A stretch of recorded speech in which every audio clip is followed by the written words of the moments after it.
The morning sunshine streamed through the kitchen windows of Rick's suburban Connecticut home, casting cheerful light that betrayed the storm brewing inside. I sat at the breakfast table, my arthritic fingers wrapped around a mug of coffee that had long gone cold. At 72, I'd grown accustomed to being invisible in my son's house over the past 2 years. But today would be different. Today, everything would change. "Mom, we need to talk." Rick's voice was tight as he entered the kitchen, Jessica trailing behind him like a shadow. Her face wore that pinched expression I'd come to know well. I nodded, setting down my mug. "What is it, dear?" That's when it happened. The dam broke. "I can't do this anymore." Rick slammed his fist on the granite countertop, making the dishes rattle. His face flushed crimson, veins protruding at his temples. "I'm tired of caring for this burden. You don't live here anymore." The word burden hung in the air between us. All these months of quiet resentment, of whispered arguments behind closed doors that they thought I couldn't hear, distilled into that single, devastating word. Jessica didn't speak. Instead, she disappeared into the hallway, returning moments later dragging my old blue suitcase, the one Tom and I had taken on our 40th anniversary trip to Yellowstone, back when his heart was still strong and our future seemed limitless. She flung it toward the front door with surprising force for her slender frame. "We've already packed your essentials," she said, her voice eerily calm. "Sarah said you can stay with her until you figure something out." I hadn't spoken to my friend Sarah in weeks. They'd been planning this behind my back. "Figure something out?" I echoed, my voice sounding far away even to my own ears. "I'm 72 years old. You have your Social Security," Rick said, avoiding my eyes. "And Dad's pension." The pension that barely covered my medications. The medications that Rick had been managing for me since Tom died. Jessica was already opening the front door, placing my suitcase on the porch. The neighbors would see. Mrs. Patterson across the street was already peering through her curtains, telephone undoubtedly in hand, eager to spread the news. Eleanor Thompson, thrown out by her own son. I rose slowly from my chair, my knees protesting. 2 years in this house after Tom's death, trying to make myself useful, trying not to be a burden, cooking meals that went unappreciated, watching my grandchildren when asked, though never invited to their school events, shrinking myself to fit into corners of a home that had never truly welcomed me. Something shifted inside me as I stood there. A lifetime of accommodating others, of putting my needs last, crystallized into sudden, sharp clarity. "You know," I said softly, "I've known for some time that you didn't want me here." They had the grace to look uncomfortable, but I wasn't finished. But they went pale when I said, "I know what you've been doing with my money, Richard, and so does the district attorney." The blood drained from my son's face. Jessica's hand flew to her mouth. "What are you talking about?" Rick whispered, but his eyes betrayed him. He knew exactly what I meant. I straightened my spine, feeling taller than I had in years. "Perhaps," I said, reaching for my purse, "we should have that talk after all. Before we dive in, let us know where you're watching from. And don't forget to rate the story from 1 to 10 in the comments. Enjoy the story." The kitchen fell into a heavy silence. Rick's hand trembled as he pulled out a chair and sank into it. Jessica remained frozen by the door, her knuckles white against the frame. "Mom, I don't know what you think you know, but..." I reached into my purse and pulled out a manila envelope, placing it carefully on the table between us. "2 months after your father died, you suggested I add you to my accounts. For convenience, you said." My voice was steadier than I'd expected, but I started noticing discrepancies, small at first, a few $100s here and there. Rick's eyes darted to Jessica, who had finally closed the front door and moved back into the kitchen like a sleepwalker. "You've withdrawn over $87,000 from my accounts in the past 18 months, Richard." I used his full name, the way I did when he was a child in serious trouble. "Money from your father's life insurance. Money meant to sustain me through my remaining years." "We've been taking care of you," Jessica burst out, her composure cracking. "Do you know how expensive it is to have you here? Your medications, your special foods." "My medications that cost $340 a month, covered mostly by Medicare," I countered. The special foods that consist of oatmeal and the occasional piece of fish?" "Please, Jessica, don't insult me further." I opened the envelope and slid several bank statements across the table, each one marked with yellow highlighter, showing withdrawals made by Richard Thompson. Alongside them were printouts of real estate listings, a vacation cabin in Vermont recently purchased. Imagine my surprise when my friend Marge mentioned running into you at your new cabin, the one you never told me about. I tapped the listing with my finger, the one that cost exactly $82,000. It was an investment, Rick mumbled, not meeting my eyes. We were going to tell you. When? After you'd drained every last penny? After you'd thrown me out with nowhere to go? My voice cracked slightly, the only indication of the pain tearing through me. I trusted you, Richard. Your father trusted you. Jessica sank into a chair across from me, mascara smudging beneath her eyes. The business has been struggling. We needed capital. So you stole from your widowed mother? I finished for her.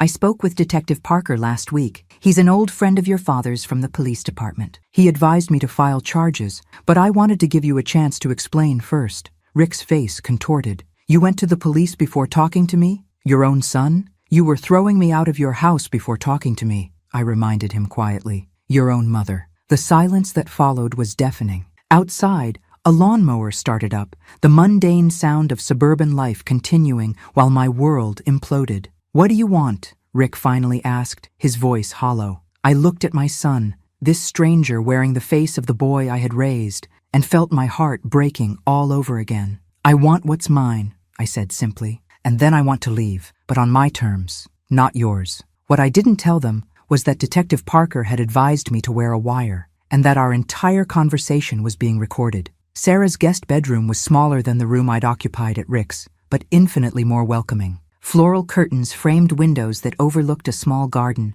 and the bedspread matched the pillows, small touches that said someone had cared enough to coordinate. You're welcome to stay as long as you need, Sarah said, setting a cup of tea on the nightstand. At 74, she moved slower than she once did, but her eyes were sharp as ever behind her bifocals. I always thought something wasn't right with that situation. I sank onto the edge of the bed. I never thought my own son would steal from me. People surprise you, Sarah said, sitting beside me. Sometimes in wonderful ways, sometimes in terrible ones. Remember Margaret Wilson's daughter, the one everyone thought was a lost cause? Now she's a pediatrician in Boston. The comparison didn't help. I raised Rick better than this. You did, Sarah agreed, which means he knows better. This is his failure, not yours, Eleanor. The doorbell rang, interrupting our conversation. Sarah returned moments later with Detective Parker, still in uniform. I'd known Jim Parker since he was a rookie officer, and Tom was a sergeant. Now his hair was gray, but his posture remained military straight. Mrs. Thompson, he nodded, remaining standing despite Sarah's offer of a chair. We've reviewed the recording. You did well. Will it be enough? I asked. Combined with the bank records, it's a solid case. But I need to ask, are you sure you want to pursue this? Criminal charges against your son would mean a public trial. The question hung in the air between us. Was I prepared to see my son potentially go to jail? To have our family's shame spread across the local papers? Could I live with being the mother who sent her own child to prison? What are my options? I asked instead. We could approach him with the evidence and suggest a private resolution. Full restitution for starters. But you'd have to be willing to drop potential charges. Sarah made a dismissive sound. After what he did, he deserves. He's still my son. I cut her off softly. Misguided, selfish, and criminal, but still my flesh and blood. Detective Parker nodded, understanding in his eyes. Sleep on it. We don't need to decide anything tonight. After he left, Sarah brought me a sandwich that I couldn't eat.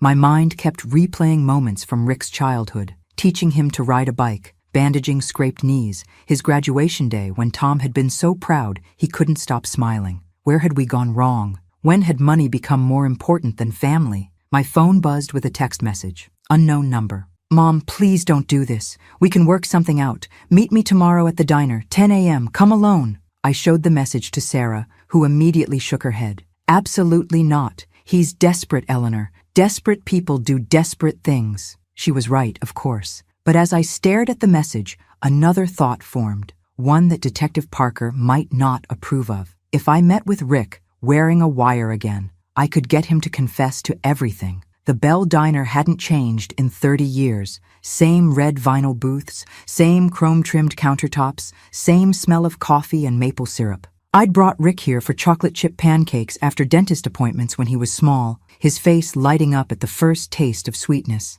Today, he sat hunched in the corner booth, eyes darting nervously each time the bell above the door jingled. He looked terrible, unshaven, hair uncombed, wearing the same shirt from yesterday. I slid into the seat across from him, my purse carefully positioned on my lap. Inside, the small recording device Detective Parker had provided hummed silently against my hip. Thank you for coming, Rick said, his voice low. I wasn't sure you would. "You're still my son," I replied simply. A waitress approached, notepad in hand. Rick ordered coffee. I asked for tea. Neither of us mentioned food. After she left, Rick leaned forward. "Mom, I know you're angry, and you have every right to be. But please, don't go through with pressing charges. It would destroy my life, my career, my marriage, everything. You should have thought of that before stealing from me." He flinched as if I'd slapped him. "It wasn't stealing. Not really. I was going to pay it back. The cabin was an investment. Property values in that area are skyrocketing.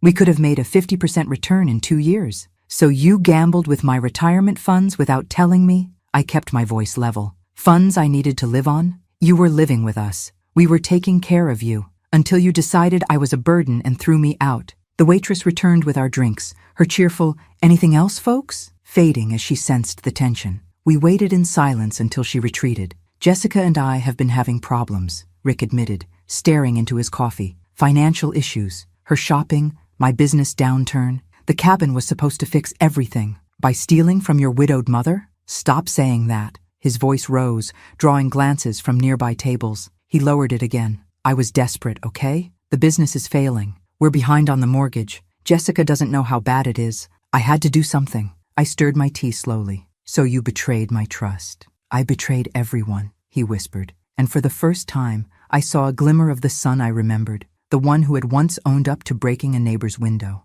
"The money's gone, Mom. I can't pay you back, not right now. The cabin's mortgaged to the hilt already." "I see." I took a sip of tea, giving myself time to process this new information. "And what exactly did you hope to accomplish by meeting me here today?" Rick looked up, desperation in his eyes. "Ask Detective Parker to drop the investigation. Give me time to sort things out. 6 months, that's all I'm asking." "And what about me? Where am I supposed to live for these 6 months while you sort things out?" He had no answer for that. The recording device pressed against my hip, capturing every damning word. I had what I needed: his confession, his knowledge of the wrongdoing, his inability to make immediate restitution. Detective Parker would be pleased, but as I looked at my son across the table, I felt no triumph, only an overwhelming sadness. What I didn't know then was that someone else had been listening to our conversation, someone whose unexpected appearance would change everything. The man who approached our table wore an expensive suit and carried himself with the confidence of someone accustomed to being noticed. His salt and pepper hair was neatly trimmed, his shoes polished to a shine. He could have been any successful businessman, except for the eyes, Tom's eyes, looking out from a face that was otherwise all mine. "Hello, Mother," he said quietly. "It's been a long time. Michael, my firstborn." The son who had walked away 28 years ago after a fight with his father and never returned, not even for Tom's funeral. Rick's head snapped up, color draining from his face. "Mike?" I couldn't speak, couldn't move, couldn't breathe. The world narrowed to this impossible moment, this ghost made flesh standing before me. Michael slid into the booth beside me, his cologne expensive but not overpowering. Up close, I could see the fine lines around his eyes, the slight softening beneath his jaw. He was 52 now, older than Tom had been when Michael left. "I apologize for the dramatic entrance," he said, his voice deeper than I remembered. "But when Detective Parker contacted me about what was happening, I took the first flight from Seattle."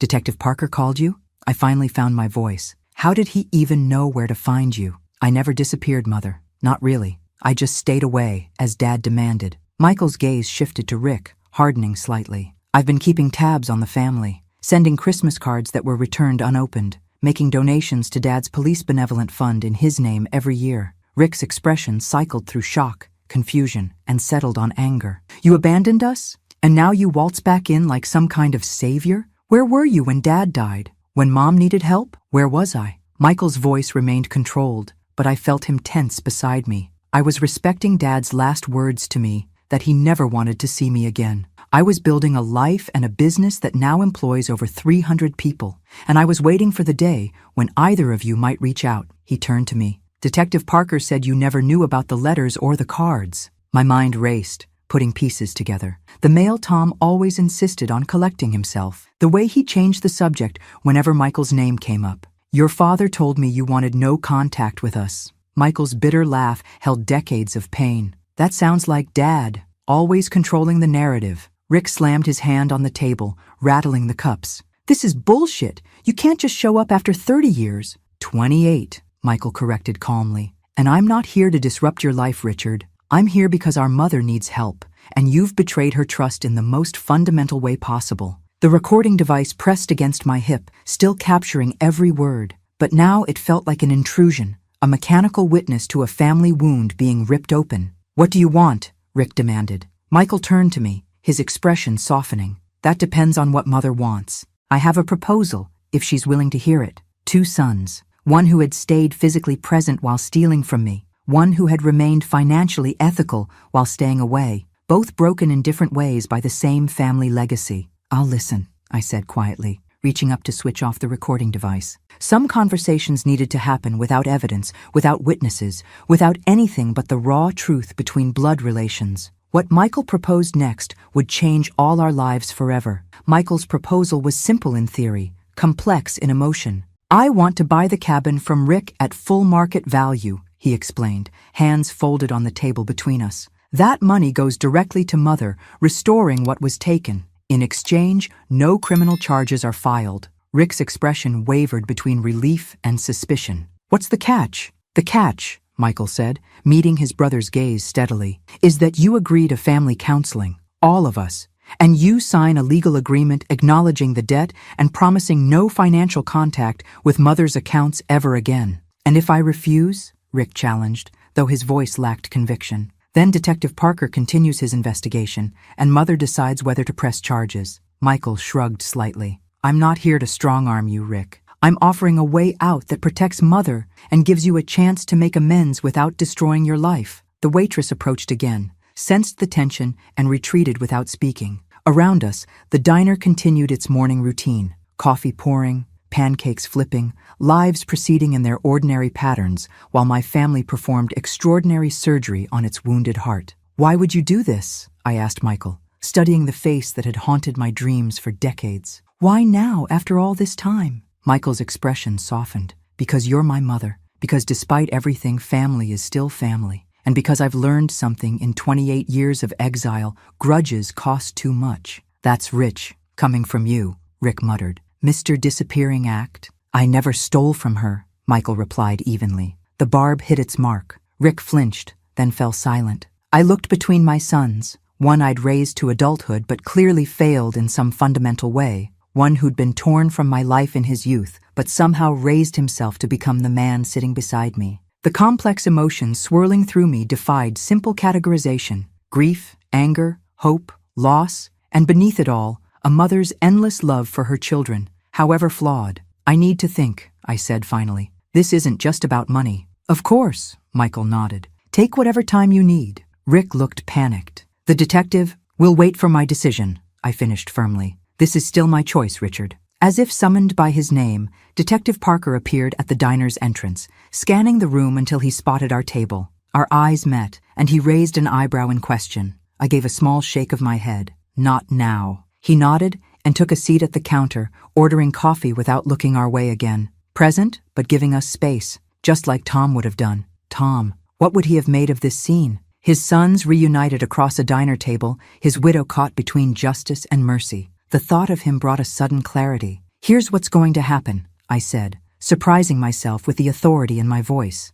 "Michael's offer stands. Rick, you will sign whatever documents necessary to transfer the cabin and acknowledge the debt. But the counseling isn't just for you. It's for all of us." I turned to Michael, "including confronting why your father sent you away and why I allowed it to happen." Michael paled slightly, but nodded. "And you," I continued, facing Rick, "will need to tell Jessica everything. No more secrets, no more financial deceptions. If your marriage can't survive honesty, it wouldn't have survived prison either." My sons exchanged glances, a silent communication I couldn't interpret after so many years apart. "There's something else you should know," Michael said quietly. "Something I discovered when Detective Parker contacted me." He reached into his suit jacket and withdrew an envelope, placing it carefully on the table. "What is this?" I asked, not reaching for it. "The truth about why Dad sent me away," Michael replied, his voice tight with controlled emotion. "And why your financial situation is more complicated than anyone realized." The envelope sat between us like a live grenade, the secrets inside potentially as destructive as they were illuminating. Whatever revelation it contained had turned Michael's confident expression to one of carefully contained fury. "Mom," he said softly, "Dad wasn't just a police sergeant. He had another life entirely. And you think it's time you knew everything. The envelope remained unopened as we left the diner, Detective Parker following at a discreet distance. Michael had insisted we review its contents somewhere private, away from curious eyes and straining ears. That somewhere turned out to be a suite at the Marriott, where Michael had checked in after his red-eye flight from Seattle. Rick sat stiffly on the edge of a leather armchair, tension radiating from him like heat. Michael moved with the ease of someone accustomed to hotel rooms, hanging his suit jacket in the closet, ordering coffee from room service without consulting the menu. I perched on the sofa, the envelope now in my hands, unexpectedly heavy with its secrets. "Before you open that," Michael said, returning from the door after admitting the room service attendant, "you should understand what you're about to learn." "Just tell me," I said, suddenly tired of mysteries and revelations. Michael poured coffee into 3 cups, passing them around before taking a seat across from me. "Dad wasn't just a police sergeant, Mom. He was working with the FBI on a long-term organized crime investigation." Rick scoffed. "That's ridiculous. Dad was a local cop in a town where the biggest crime was teenagers stealing lawn ornaments." "A perfect cover," Michael replied without looking at his brother. "For 15 years he helped build cases against the Donovan family's operations along the eastern seaboard." The name landed like a stone in still water. The Donovans. Even I knew that name from newspaper headlines. Racketeering, money laundering, worse. "That's absurd," Rick insisted, but with less conviction. Michael turned to me. "The envelope contains Dad's service record, including his commendation from the FBI. There's also documentation of a trust fund established in your name, payment for his undercover work, a trust that should have matured 2 years ago after his death." My coffee cup trembled in my hand. "I never knew about any trust fund." "Exactly," Michael said grimly, "because someone intercepted the notification, someone who had access to your mail and financial documents." All eyes turned to Rick, whose face had gone ashen. "I didn't know what it was," he whispered. "Just that it was money, a lot of money, and the letter mentioned Dad's service. I thought it was some police pension thing." "It was $750,000, Michael said, his voice sharp as a blade, "meant to support Mother for the rest of her life. Money you diverted to your own accounts." The room spun around me. Spun. Nearly $1 million.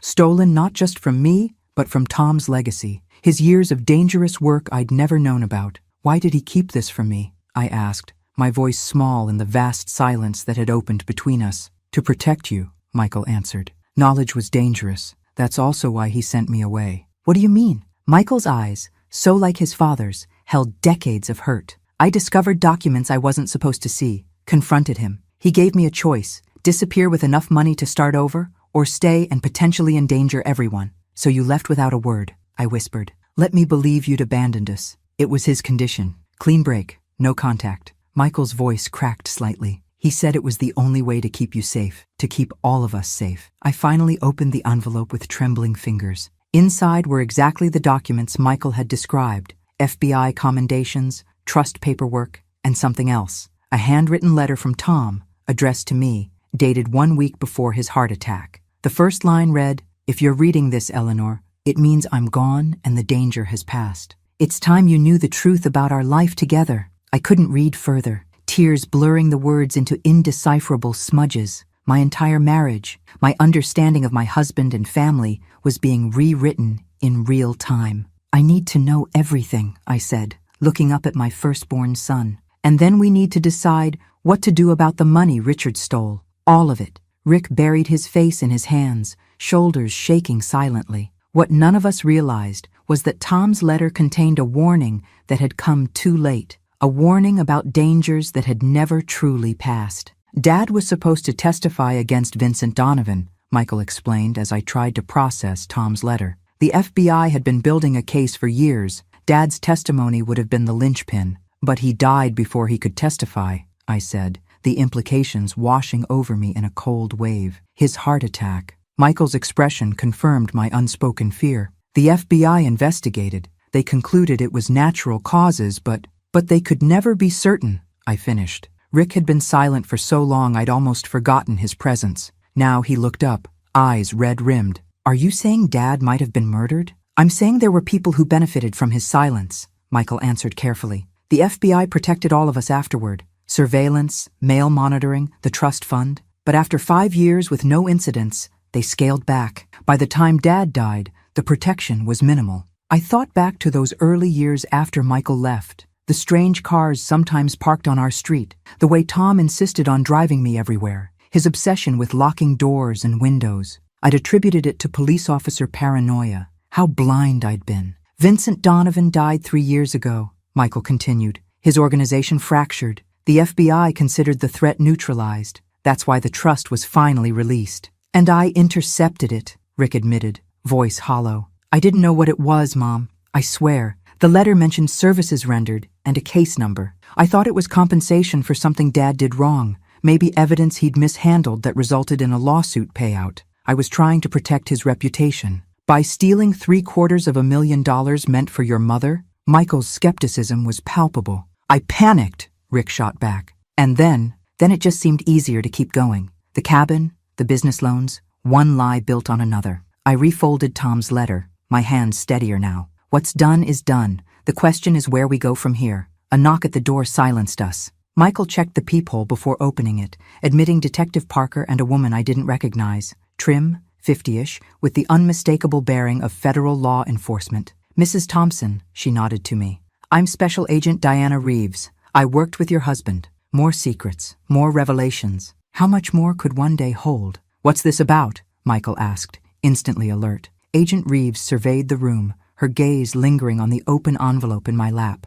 I see Michael has briefed you. Good. That makes this easier. She turned to Detective Parker. You were right to call us in. Called you in for what? Rick demanded. 2 days ago, Anthony Donovan, Vincent's nephew, was released from federal prison, she explained. This morning, he was spotted in Connecticut. The implication hung heavy in the air. You think he's coming for Mom? Michael asked, voice taut with concern. We think he's looking to tie up loose ends, Agent Reeves corrected. Your husband's files were recently requested as part of an ongoing investigation that may have triggered renewed interest from the Donovan family. Or, Detective Parker added quietly, the sudden financial activity around your trust fund raised flags in certain circles, large sums moving to purchase property. He glanced meaningfully at Rick, my son's face drained of color. Are you saying I led them to Mom? No one answered directly, which was answer enough. We need to move you to a secure location, Agent Reeves told me. All of you, at least until we can assess the threat level. I looked around at the fragments of my family, Michael standing protectively near me, Rick crushed by the weight of unintended consequences, Detective Parker representing Tom's police brotherhood,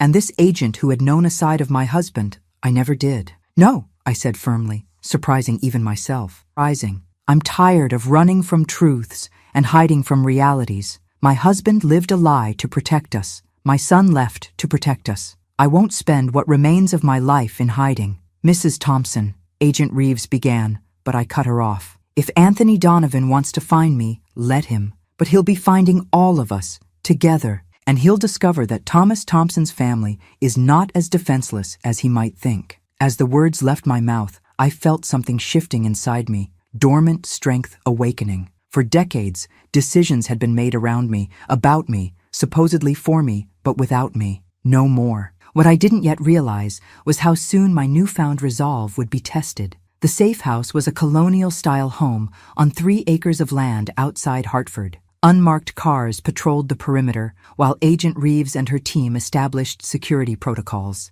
Despite my protests, the threat assessment had been elevated to imminent after a second Donovan associate was spotted in the state. 3 days, Agent Reeves had promised. Then we reevaluate. Our first night passed in awkward silence. Rick and Michael avoided each other, moving through shared spaces like wary cats. I spent hours reading and rereading Tom's letter, his apologies for the secrets, his explanations of the choices he'd made, his deep and abiding love evident in every carefully chosen word. By morning, the forced proximity had only heightened tensions. I still don't understand why you never reached out, Rick said over breakfast, breaking the silence as he confronted his brother. Even after Dad died, you knew Mom was alone. Michael methodically stirred his coffee. I tried, sent letters that came back, returned to sender, called the house. Someone always hung up. Rick's expression flickered. That was you? Those hang-up calls after Dad died? You knew someone was calling and never mentioned it, I asked, hurt blossoming anew.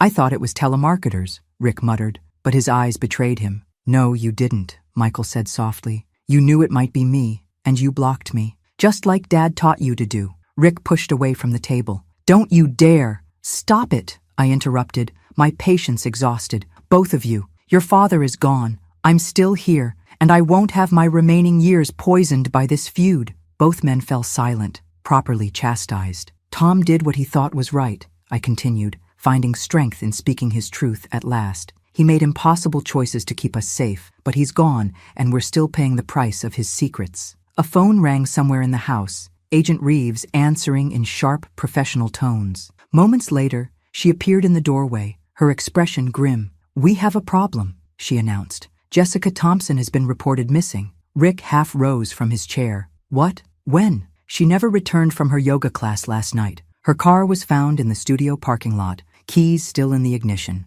The implication was unmistakable. Jessica hadn't simply disappeared, she'd been taken. This is my fault, Rick whispered, sinking back down. If I hadn't taken the money. We don't know that this is connected, Agent Reeves cautioned, but her tone lacked conviction. My mind raced. Jessica, difficult, materialistic Jessica, was still family, still my daughter-in-law, still the mother of my grandchildren who were thankfully away at summer camp, safely distant from this nightmare. What do they want? I asked, cutting to the heart of the matter. Agent Reeves hesitated. We received a message. They're willing to exchange Mrs. Thompson for you, Eleanor. Absolutely not, Michael said immediately. That's not happening, Rick agreed, the first time the brothers had aligned since reuniting. I looked between my sons, these men shaped by Tom's choices and my failures. Then to Agent Reeves, representative of the shadowy world that had claimed half my family without my knowledge. Arrange it, I said quietly. Mom,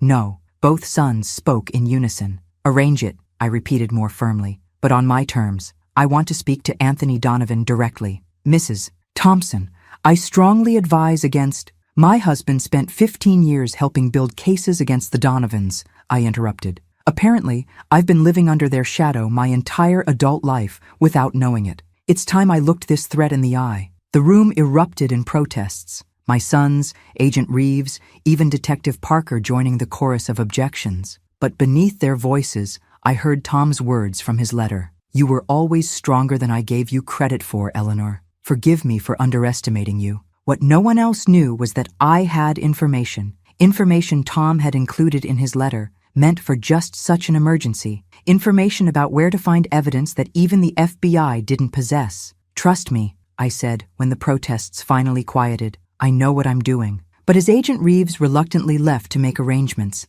I caught a glimpse of true fear in Michael's eyes. The same fear I'd seen 28 years ago, the last time I'd watched him walk away. This time, though, I wouldn't be letting him go alone. The meeting point was an abandoned warehouse on the outskirts of Hartford. Neutral ground selected by Donovan's people and swept by FBI tactical teams. I sat alone at a metal table in the center of the cavernous space, the dim light from high windows casting long shadows across the concrete floor. Against every protocol, and despite vociferous objections, I had insisted on meeting Anthony Donovan alone. Agent Reeves and her team monitored from vans outside, weapons ready, while Michael and Rick were secured at the safe house, practically under house arrest, to prevent them from interfering. What none of them knew was that I was following Tom's contingency plan, a plan he'd outlined in his letter, designed for the worst-case scenario that was now unfolding. The heavy metal door scraped open. A man entered, flanked by two larger men who peeled off to position themselves against the walls.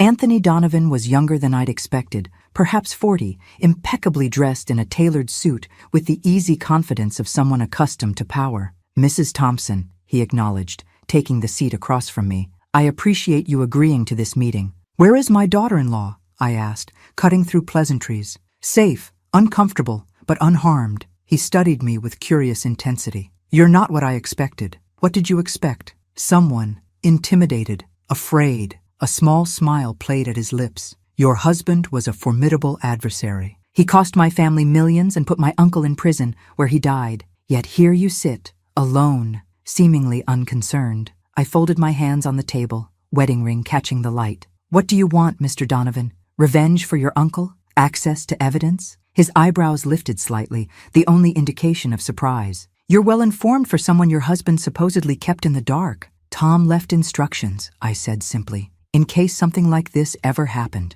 For the first time, uncertainty flickered across Donovan's face. Instructions? I reached slowly into my purse, his bodyguards tensing visibly, and withdrew a small flash drive, placing it on the table between us. This contains the location of all the evidence Tom collected against your family. Evidence he never shared with the FBI. A calculated lie, but one Tom had crafted carefully. Insurance, he called it. Donovan eyed the drive suspiciously. Why would you give this to me? Because I want this finished. I want my family safe, all of them. Jessica returned unharmed, and your assurance that we'll never hear from you or your associates again. He laughed, though it didn't reach his eyes. That's a steep price for one little drive that could easily be blank. It's not blank, I said with a confidence I didn't entirely feel. Tom was thorough, and he didn't trust the FBI completely. Too many leaks, too many compromised agents over the years, so he kept the most damaging evidence separate. Evidence that would implicate not just your uncle, but partners overseas.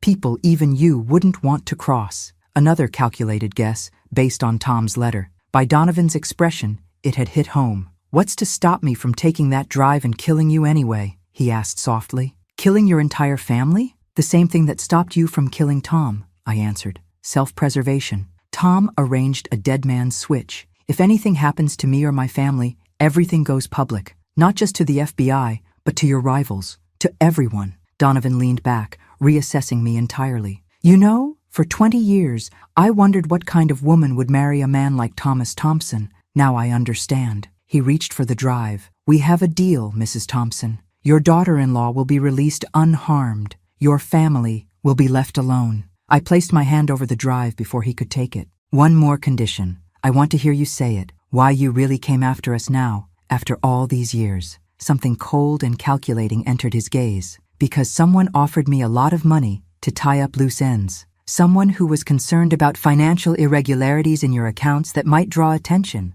Someone who wanted certain matters to remain private. The implication sent ice through my veins. Who? Donovan smiled thinly. I believe you've already met my client. In fact, I understand she's married to your son. As the words landed, the warehouse doors burst open. FBI agents flooded in, weapons drawn. In the chaos that followed, Donovan's guards subdued, Donovan himself handcuffed, I remained seated, my mind racing with the revelation that had just shattered what remained of my world. Jessica hadn't been kidnapped. She was the one who had arranged everything. The safe house erupted in chaos when Agent Reeves delivered the news. Rick collapsed into a chair, face ashen, while Michael paced the length of the living room, connecting dots none of us had seen before. It makes a twisted kind of sense, he said grimly. Jessica's shopping addiction, the business mysteriously failing despite the economy booming. She's been laundering money. For the Donovans? I asked, still struggling to reconcile the image of my fashion-conscious daughter-in-law with organized crime. Possibly, or for someone else who does business with them. Michael ran a hand through his hair. The trust fund transfer would have drawn attention, large sums moving suddenly after years of inactivity. She needed to eliminate the threat of exposure. Rick hadn't spoken since the revelation. Now he looked up, devastation etched into every line of his face. Did she ever love me at all? No one answered. Some questions have no comforting replies. Agent Reeves cleared her throat. We've located Mrs. Thompson, the younger Mrs. Thompson, she clarified. She's attempting to board a private plane at a small airfield outside Boston. We have agents en route to intercept. What about Anthony Donovan? I asked. In custody, but not talking. The flash drive you gave him was convincing enough to get him to the meeting, but obviously doesn't contain what you claimed. I smiled faintly. Tom was always better at bluffing than poker night led on. What happens now? Rick asked, his voice hollow. We'll need statements from all of you, Agent Reeves explained, and you'll need to remain available during the investigation.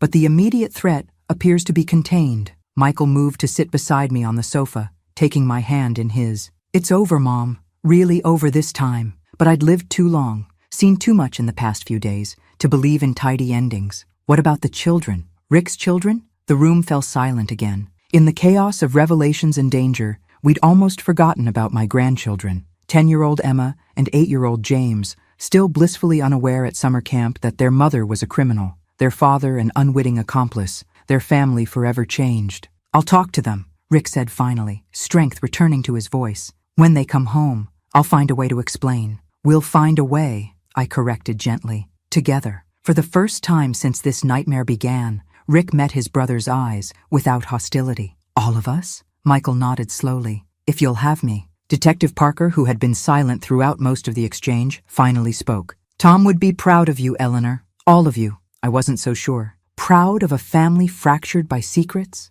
Of sons who had become strangers to each other? Of a wife who had never truly known her husband? But perhaps he would be proud of what we were trying to become now. Honest, united, healing. As Agent Reeves prepared to leave, she handed me a sealed envelope. This was in Donovan's possession when we arrested him. It's addressed to you. The envelope was heavyweight cream stationery, my name written in unfamiliar handwriting. Inside was a single sheet of paper containing just 4 lines. Your husband saved my life in 1987. I couldn't save him in return, but I've watched over you ever since. You were never alone. It was signed simply, a friend. I folded the note carefully, tucking it into my pocket alongside Tom's letter. Another mystery, another thread in the tapestry of secrets that had defined my life without my knowledge. Mom? Michael's voice drew me back to the present. What is it? I looked at my sons, these complicated, flawed men who were all I had left of the life I'd built. Just one more piece of the puzzle, I said softly. But I think I finally understand what your father was trying to tell me in his letter.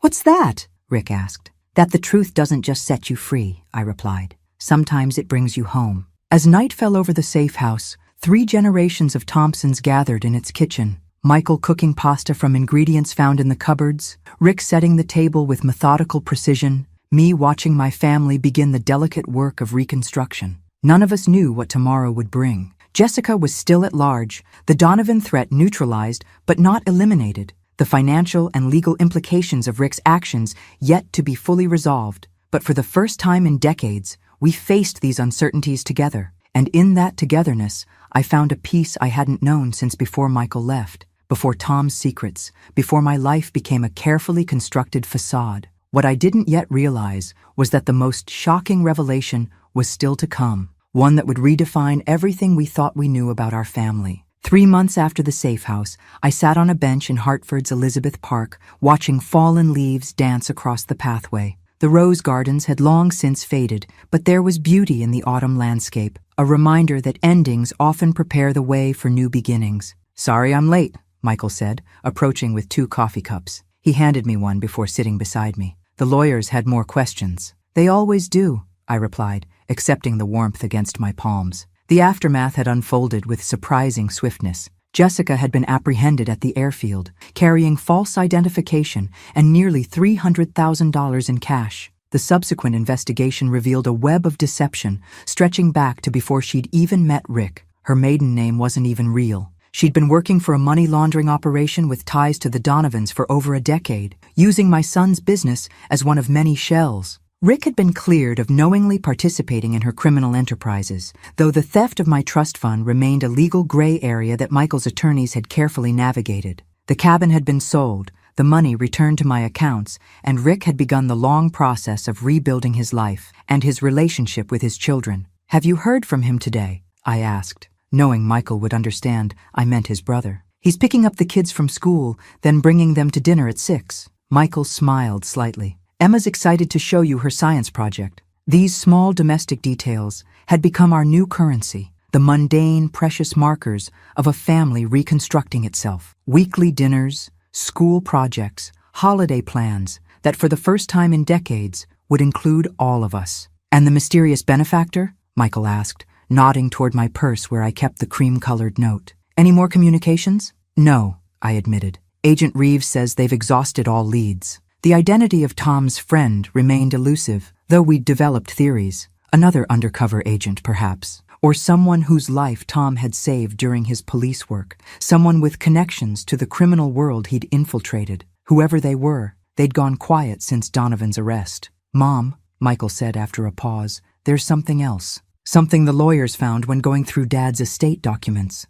My heart quickened. More secrets? Not exactly. He reached into his coat, withdrawing an envelope similar to the one that had started this journey 3 months ago. It's about your ancestry. My ancestry. What does that have to do with anything? Michael took a deep breath. When Dad was setting up the trust fund, he ran a background check on you. Standard procedure for that size of account. What he found changed everything. With trembling fingers, I opened the envelope. Inside were genealogical records, DNA test results, and a handwritten note from Tom. Eleanor, Forgive me for one final secret. When I discovered who you really were, I knew it would put you in even greater danger. Your birth father wasn't John Miller from Ohio, as you were told. He was Joseph Donovan, Vincent's older brother. The world tilted beneath me. That's impossible, I whispered. My parents died when I was 3. I was raised by my aunt in Cleveland. Your aunt was actually your mother's sister, Michael explained gently. She changed your name and moved you across the country to protect you